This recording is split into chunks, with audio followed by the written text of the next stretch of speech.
Hello, welcome, welcome.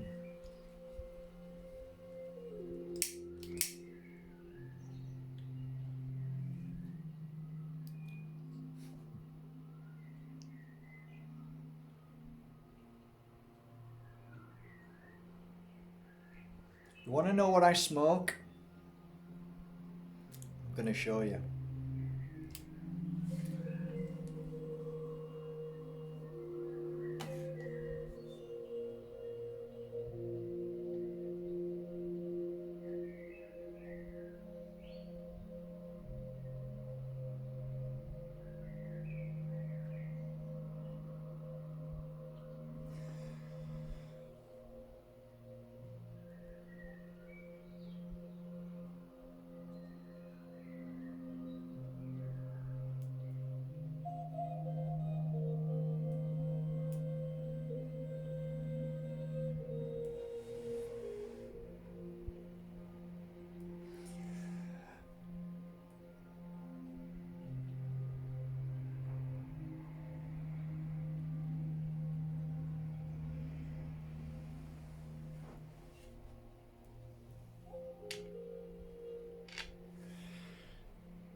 Sage, that's what I smoke.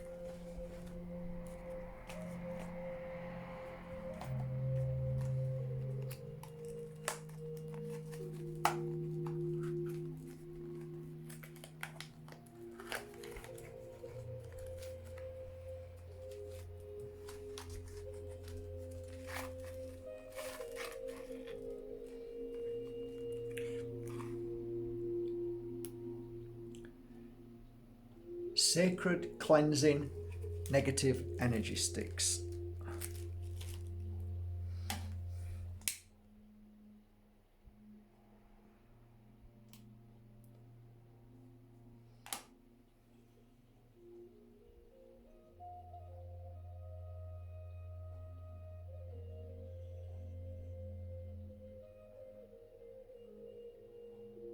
That's what I smoke.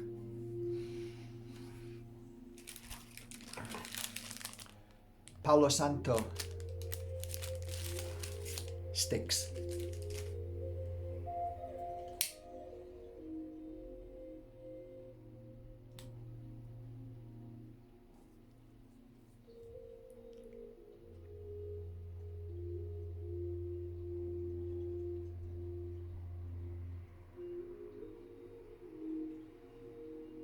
That's what I smoke.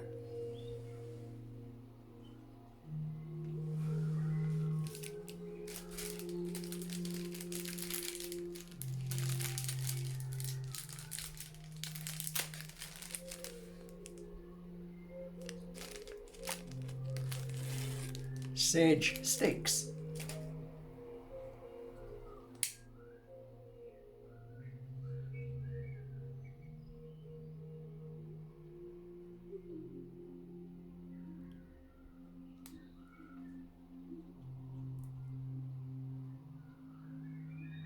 That's what I smoke.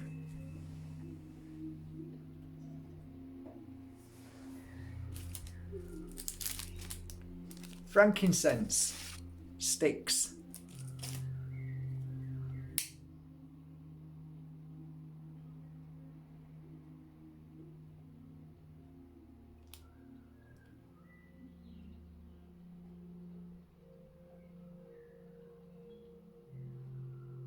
That's what I smoke.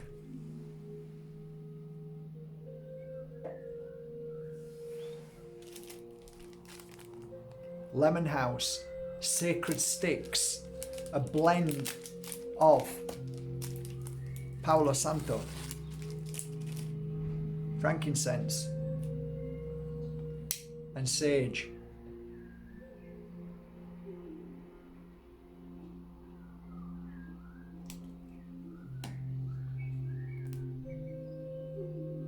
That's what I smoke.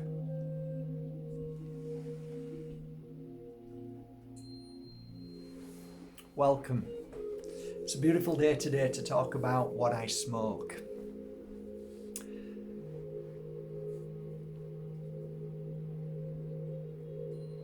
over the past 16 years of working as a healer with many people who have come to me from different walks of life, whether they were Jamaican, whether they were Indian, Sikhs, Muslims, Catholic, people who were basically those that wandered the earth, those that were the kind of tree huggers, those that saw life in a different way. Many of them came to me, and what I saw within each culture, each belief system, I learned a great deal from everybody. And the reason why I make this video today is because one of the biggest and most common questions put to me daily is by thousands of people over these years that have asked me, smoking marijuana, is it okay? Do you smoke marijuana? How do you find it? Is it spiritually enlightening? Is it good for you? Is it bad for you? And it revolves around the same energy all the time. Frequently asked question about this substance, this natural substance. Now, there's a lot of offshoots from marijuana, the plant itself, and those that then start to mess around. I'm not 100% sure of names, but back in the 80s, I remember the word skunk, I think it was called, and lots of different names for different varieties, and something to do with the seeds, something to do with this part of the plant or whatever. There was lots, and then there was added chemicals or manipulation. I'm gonna hopefully talk to you about something that should make a little bit of sense, and I'm hoping it does with regards to marijuana. So what did I find over the years of working with people who smoked marijuana? That's a really interesting subject. So let's talk about that, right? Let's talk about experience of my clients, of what I saw from young lads who were growing up from school, who'd come to me with various issues and problems, and then as they got a bit older, they became more free to be able to make choices. 18, 19, 20, 21, 22, and over those 12 years, I used to do healing sessions for lots of young lads who were 12 and now a lot older. So I saw the change in those beautiful children till the point where they were smoking marijuana.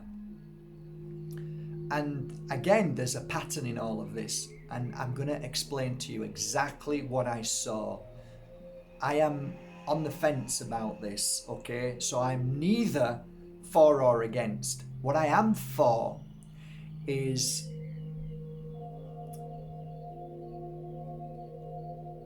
there is a cannabis and there is cannabis oil. The oil, in my opinion, I have seen a lot of miracles with it.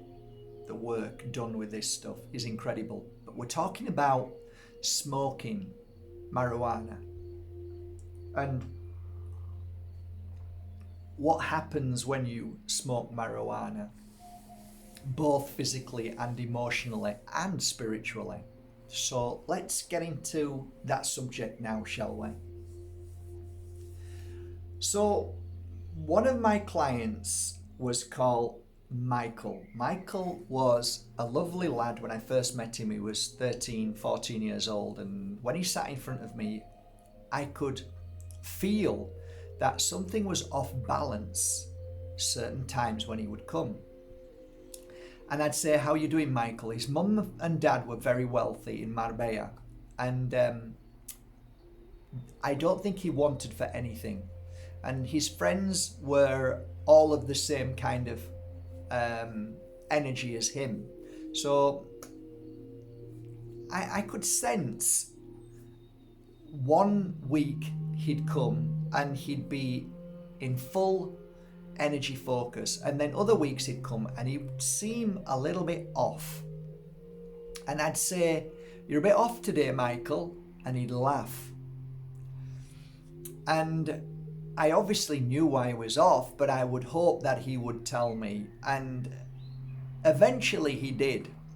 And what I noticed is that off energy was he wasn't there. There was a glaze in his eyes, and there was something different about him. He wasn't, let's say, firing on all cylinders, okay? So he'd sit down in front of me and I would attune to him, and then I would give him some words of encouragement and so on. And depending on how I saw him and whether I felt he was off a little bit, then I would give him a healing session to try and strengthen him. Okay, why would I give him a healing session when I saw him off? Great question. So we'll come back to that.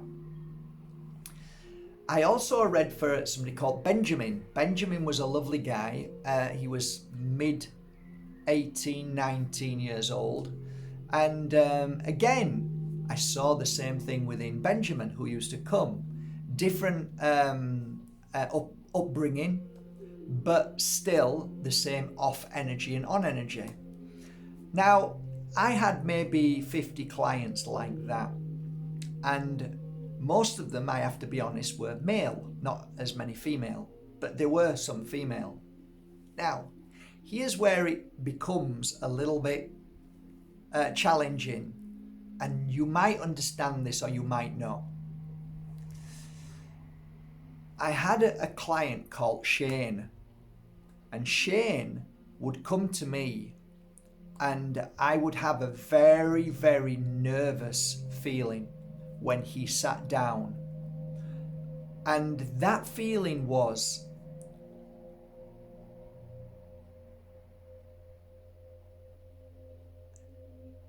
the only way I can express it and share it with you to understand is out of control or out of mind. So let me explain.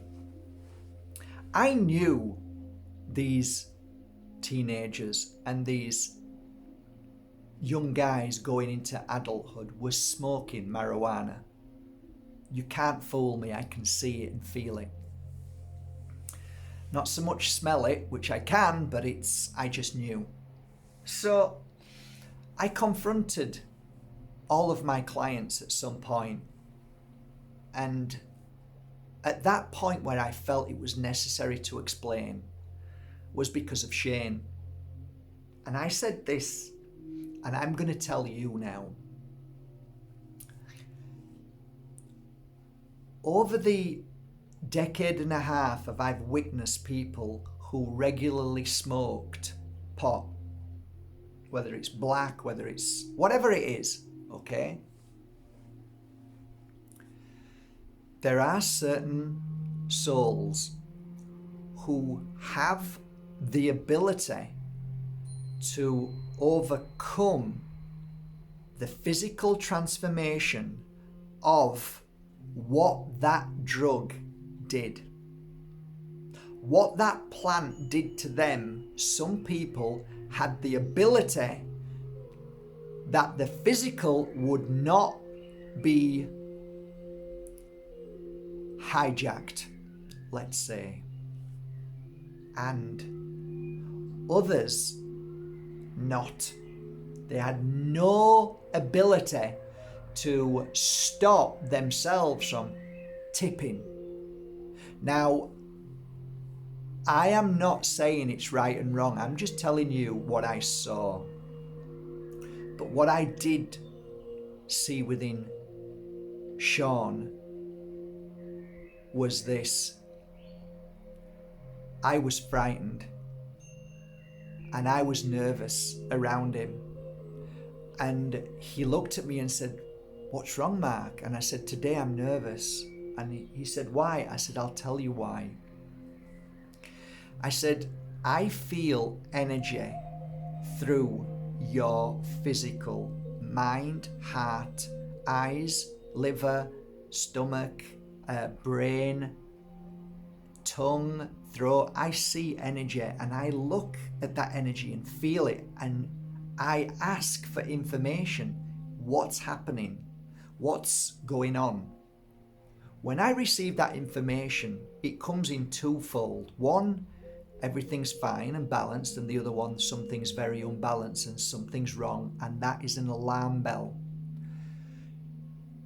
Shane, today I want to tell you that whatever you're doing, and you know what I'm talking about, you are one of a certain amount of, you are one of a category of people who do not have the ability within their physical to stop the reaction that is going to cause you a breakdown. And he looked at me and he said, I don't know what you mean. I said, you know when you drink alcohol, if you put 10 people in the room to drink alcohol, and you sit one guy down and say, here, have a whiskey. He drinks the whiskey, and you say to this guy, here, have a whiskey, and all 10 people drink the whiskey. Most people would be fine. They'd just go, that's strong. Then, if I said to them, here, have another whiskey, number 2 whiskey, then that person would drink it, and that person, all 10 would drink it and go, I feel a bit, whoa, and some would think, yeah, I feel, and then you give them another whiskey, and then they start laughing. They all start laughing, and all 10 of them are laughing, okay? So when you get to that laughing stage and you say, okay, give them another whiskey now, then all of a sudden, that 10 would start drinking that number, say 3 or 4 whiskey. All of a sudden, that laughter changes. So some will feel like they're all over the place. Some will continue to laugh. Some will throw up, and some will get aggressive and angry and lose the plot and do things that they know they can't control. That person who's drinking, who's losing control, who's about to hit people and slap them, even the people that he loves, and cause destruction to himself, is you, Shane. Because you cannot handle that, what you take. And it's not that there's anything wrong with you. It's just your body is sensitive and it cannot cope with what you're doing. So I am pre-warning you when he looked confused and said, there's nothing wrong with me. And I said, my job is to see the future and to help you from walking a path that may cause you or people around you distress, pain and suffering. I know challenges happen in life and we have to go through them, and maybe this is part of your journey to feel this. But let me tell you this from the bottom of my heart. I pick up what's going on in your mind and what you're doing, and I believe there's going to be a point where you step over the mark and you take that next drink where you will lose all your control. And what happens after that, Sean, is this. You will end up on the bed, in the bed. You will end up on the floor, like the guy who's drunk and fallen down. But what worries me most of all is that it will take a long time for you to get back up and be back to normal or balanced again. In fact, it may tip you so far that you may not be able to get back in a long time. And I don't know if it's a month or 2 months or a year. And here's the thing as well. When you do, and if you do get back to normal again, so whether it's 2 weeks or a month or a year, it looks like you can easily go back again and fall again to a point where you will never ever come back to yourself. Now, ask yourself this question: if you've ever fallen and you've ever felt that you are not in control of yourself? Why is it that everybody else on that table, but you, were okay? Why is that? It's a good question to ask.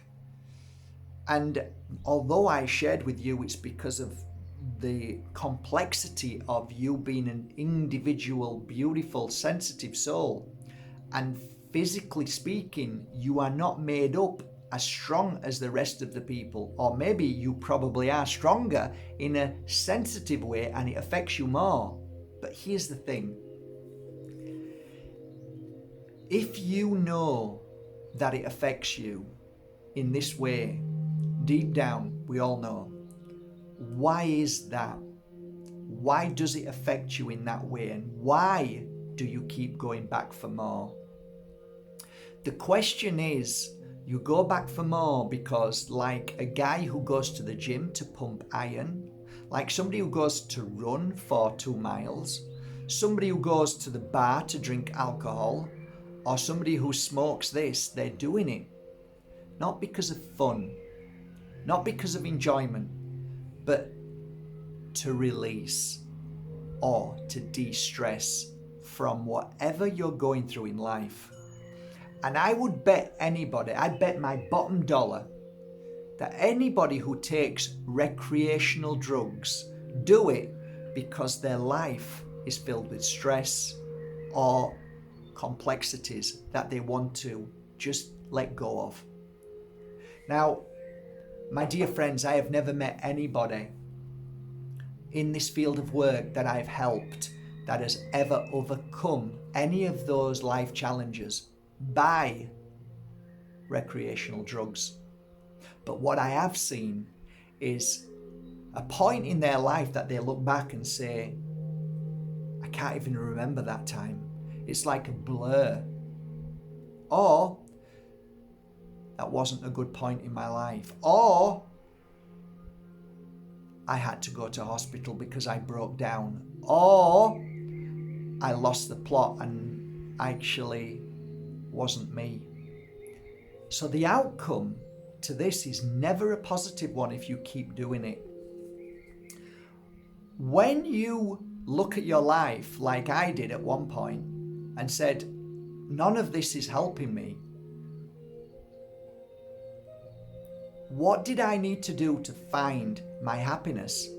Because ultimately this is about finding happiness. Happiness is like going to the gym and looking at this arm and saying, oh my God, it needs work and there's nothing there anymore. It used to be up here, but that's no longer happiness. It needs to be strong. I need to have that bicep which was used to be big and massive, but it's no longer there. And we all want, give me something straight away that can make this huge. Happiness cannot be given to you. It needs to be achieved. And you need to work at it. So like the guy who goes to the gym and exercises and strengthens his arm with a dumbbell, it's the same with here. Because we have been programmed to believe that fear, worry, everything's going to go wrong, nothing's going to work, I'm not good enough, is the most powerful thought we have in our mind. The weakest part in the mind is, I am strong, I am powerful, I'm amazing, I can conquer the world, I can do anything, I can change my life, I can be everything I need to be, and I am happy and I am filled with laughter. We have both of those energies up here, both of those thoughts up there.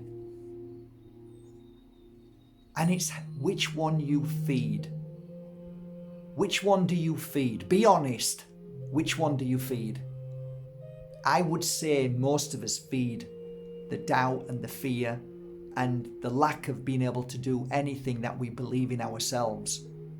Yet, the most amazing thing in the world is that you can put the pot down, you can throw all of that away and start smoking yourself with sage, with sticks, cleansing yourself, going outside for a walk, healing yourself, telling yourself you're amazing, sitting in Mother Nature. I know this sounds a cop-out, but let me tell you guys, once you really get it, once you sit down and close your eyes and meditate, and start telling yourself you are amazing and there's nothing that you cannot achieve, and just allowing new thoughts into your mind of positivity, listening to beautiful music, getting rid of all that negativity that you believe that you're part of, which you're not. You're only presuming you are, but you're not. When you say, I'm not taking that in anymore, I'm not interested in breaking news, I'm not interested in what's happening out there, I'm going to create my own life, my own happiness, and I'm going to create whatever it is, what's going to happen. I'm going to sit down and just go inside and clear those memories and those fears of my life and my father or mother or his father's mother and father's mother and father's mother, because what you don't realize is you're like a dog, right? What does a dog do before it sits down and goes to sleep? What does it do? If you ever watch dogs, you'll see what they do. They do something that they can't not do, even though they don't need to do it. And they get in the basket, or before they lie down and fall into a sleep, they go around in a circle. What's he going round in a circle for all the time before he sleeps? He can't help it. He just keeps going round in a circle. And then he falls down. Why does he do that? I'll tell you why he does that. His dad and mum and their dads and mums and their parents for 1,000 years used to live how dogs lived. Dogs don't live how they're meant to live, right? They're meant to be out there, out in the open, foraging for food and falling asleep in Mother Earth. And before they fall to sleep in Mother Earth, they need to make themselves comfortable. So there's grasses, high grasses, and they need to flatten them out. So what did they do? They went round in a circle and flattened it out and then fell asleep.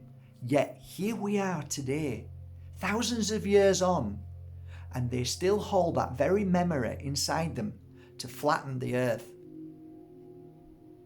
Thousands of years ago, their mothers and fathers used to come back, and while they was a pup, they used to see their mum and dad regurgitate their food because their mums and dads had gone to hunt. And they'd regurgitate, so they'd look at their mum and dad's mouth waiting for the food, and because they weren't giving it them sometimes, they used to lick their mouth saying, give me some more. And by doing that, the mums and dads used to regurgitate the food, and they still can't help licking faces. Why do you think they lick your face?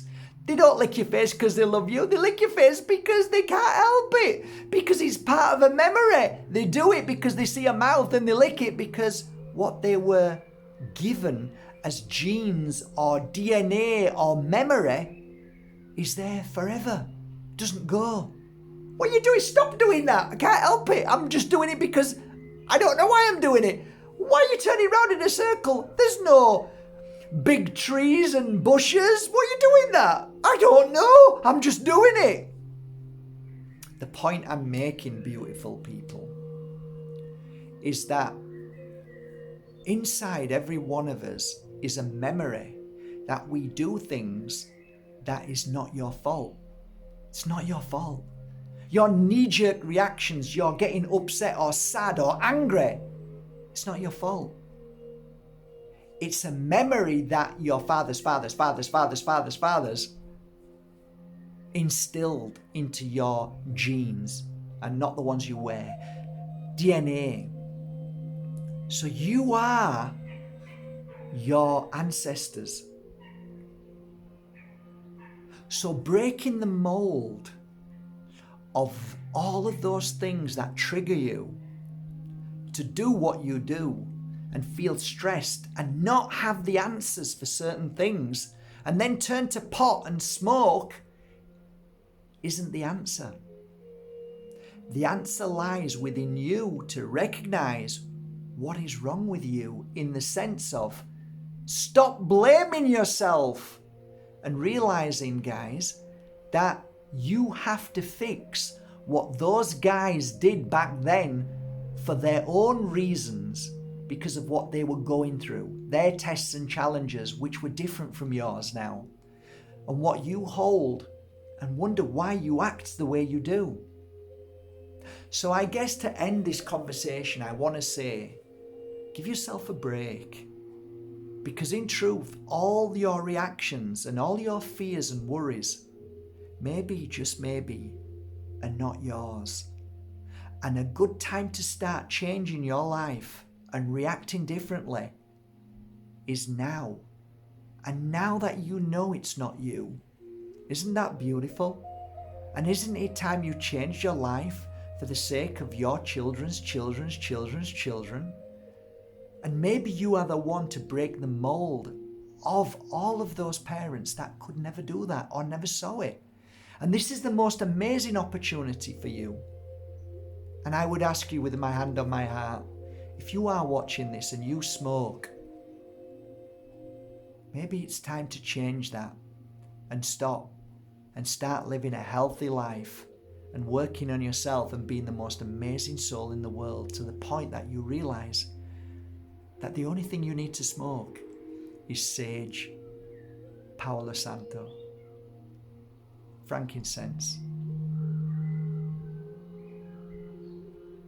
I believe in you, and I know you've done nothing wrong. And whatever it was in the past, let it be. Start a new day today. Make today the first day of the rest of your life, and make a promise to yourself. I'm going to look at myself instead of running away by smoking pot or drinking alcohol or whatever it is you do to run away from, and say, you know what?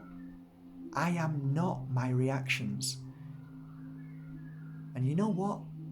Now that I know it's not me and it was my ancestors and my fathers and grandfathers, I'm not going to beat myself up anymore. But now I'm going to work on myself. And you know what? Shane stopped, Benjamin stopped, and Michael stopped. And they ended up the most powerful, successful businessmen that I've ever known on the Costa del Sol. That is my experience. That is my knowledge. And I know what I prefer. Do I want to smoke? Do I want to smoke? I know what worked for me. And smoke never did anything, ever, apart from hold me back. And all my clients. I hope this message means something to somebody out there. And I really mean this from the bottom of my heart. You are amazing. You are amazing. Shine bright and be who you were born to be. No chemical. No smoking of drugs, whether they're drugs that are legal or illegal, can be ever who you are and can ever change you to be a better person. Who you were born to be in your ultimate form is who you are. And once you recognize that, you can ignite something amazing inside you to realize that you never needed anything, because everything that you ever needed was right there in you. And I believe in you with all my heart. And you have the power. It's in there. And it's time to make that change today. Look after yourself. Eat well. Drink plenty of water. Meditate. And don't be frightened at looking at yourself. Break that mold today. Take care, guys. Love you all.